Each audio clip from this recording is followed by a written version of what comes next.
Hey there everyone, this is Drewstalgic with a new episode of the Backlog Vlog.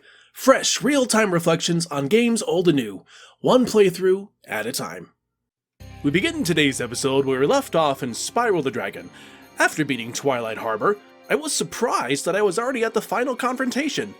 Nasty Nexus is shockingly small for a final world, and that makes what comes next even stranger.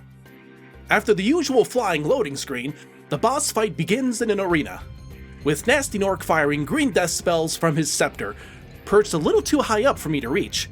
I first had the ingenious idea that I could try the classic Zelda solution of hitting it back, but neither fire nor charging could return the volley.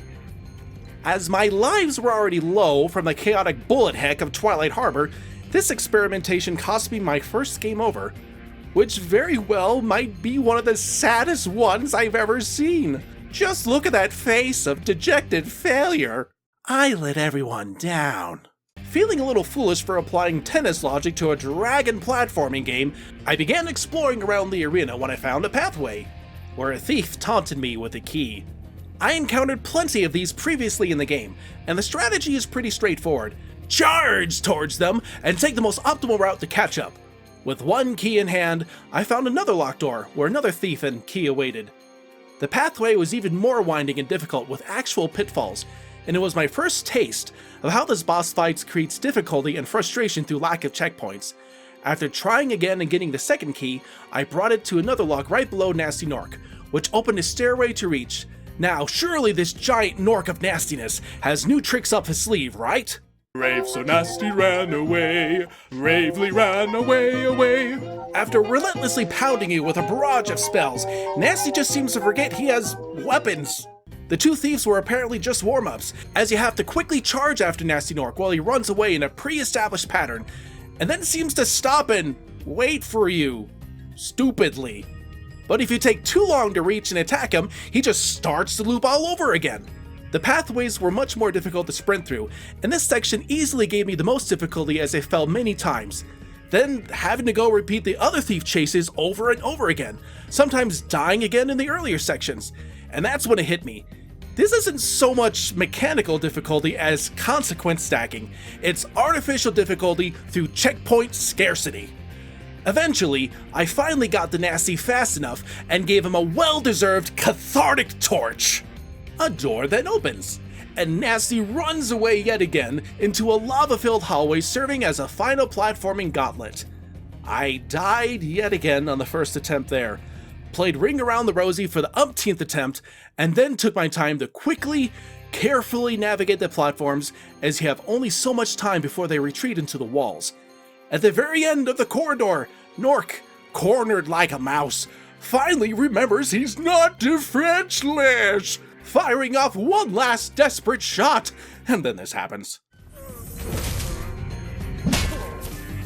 You're toast, Nork. That's it? That's how the final boss ends?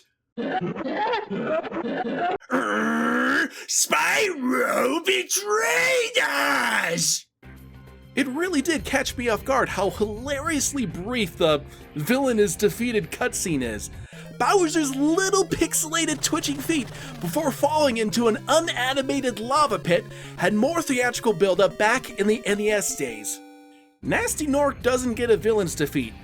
He gets the standard enemy treatment, and even Spyro himself seems to find humor in it. But it's not just how sudden his demise is.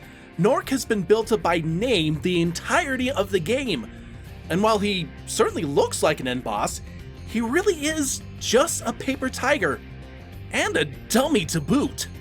Oh no! The tiny dragon is catching up!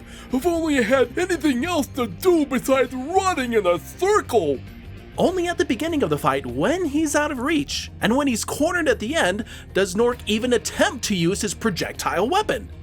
He doesn't even try the obvious solution of slamming it on Spyro if he gets too close, or shoot his spell at Spyro while he's running away, or while Spyro is gliding across platforms. A mix of gutless cowardice and poor strategy is ultimately what brings Nasty Nork down, and I think it plays into the game's sense of humor to make him into a complete joke.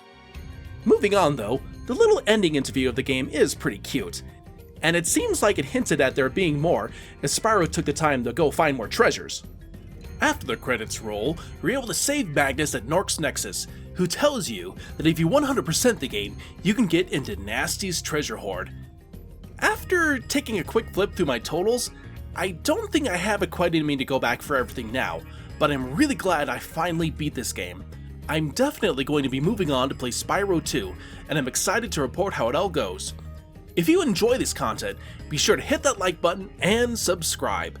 Until next time, bye!